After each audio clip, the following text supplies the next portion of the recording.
Right now, you are probably sitting down. Your back is curved. Your hips are compressed. Your shoulders are rolled slightly forward, angled toward a screen. And your body, the same body that was engineered over millions of years of brutal physical survival, is slowly, quietly, falling apart from the comfort you have built around it. That is not an insult. It is the strangest story in human history. Because the people who came before you, the ones with no gyms, no protein shakes, no training programs, no sports science, were stronger than you will ever be. And not just a little stronger.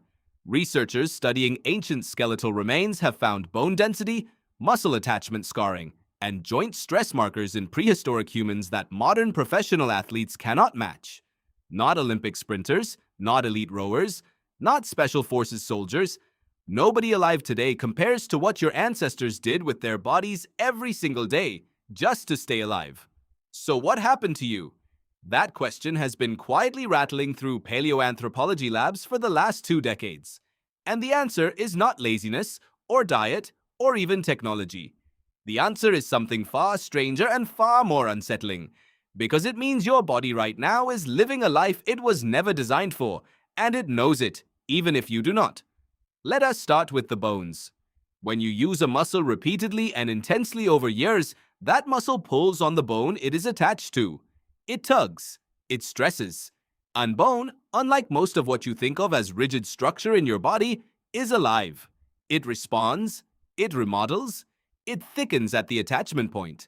It grows tiny ridges and crests called entheses, and those entheses leave permanent marks on the skeleton long after the flesh has gone.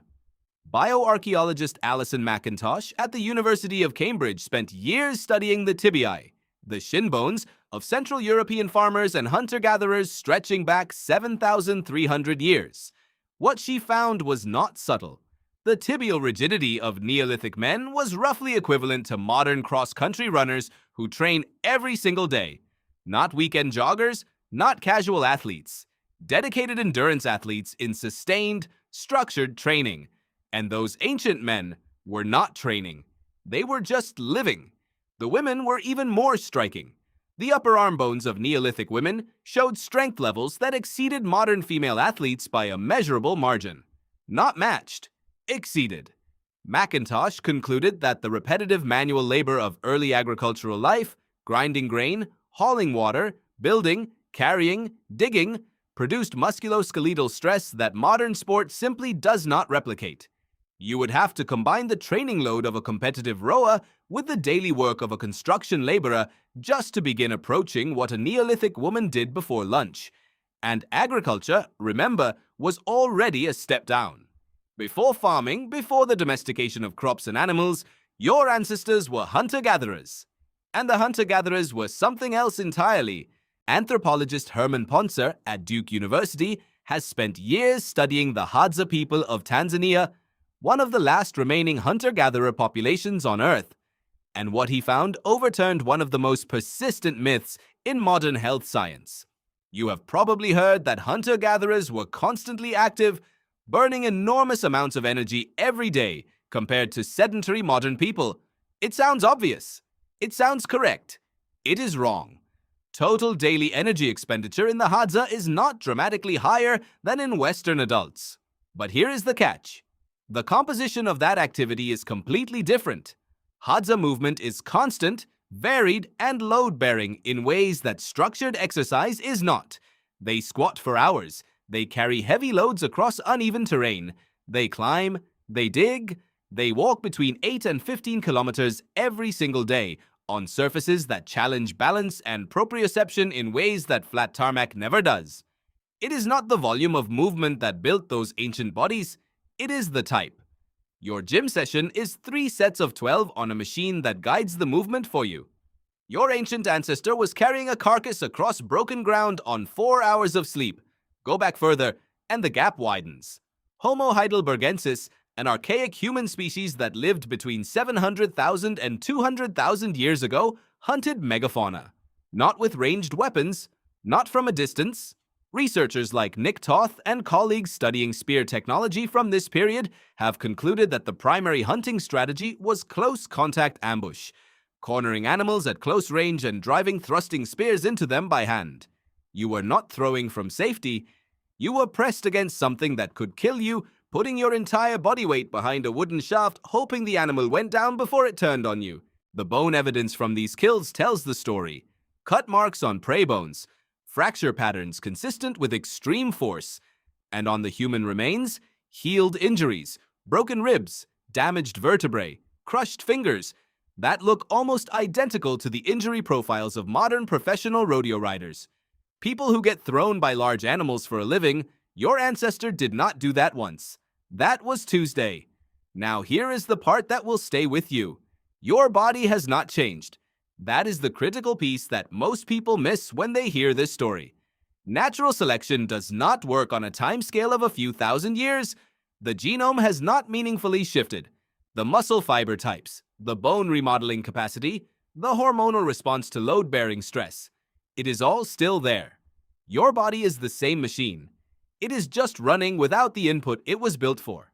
Exercise physiologist Frank Booth at the University of Missouri has argued for over a decade that physical inactivity should be classified not as a risk factor for disease, but as the actual cause. That the diseases we associate with modern life, the metabolic disorders, the cardiovascular deterioration, the chronic inflammation, the depression, are not diseases of modern food or modern stress. They are the symptoms of a body that was designed for a physical workload it is no longer receiving. Your skeleton right now is not as dense as it should be. Your muscle attachments are not as deep. Your tendons are not as thick. This is not because you are broken. It is because your body only builds what it needs, and right now it does not need what your ancestors needed, because your environment has removed every signal that would trigger that construction. And your brain knows something is wrong, even if you cannot articulate it.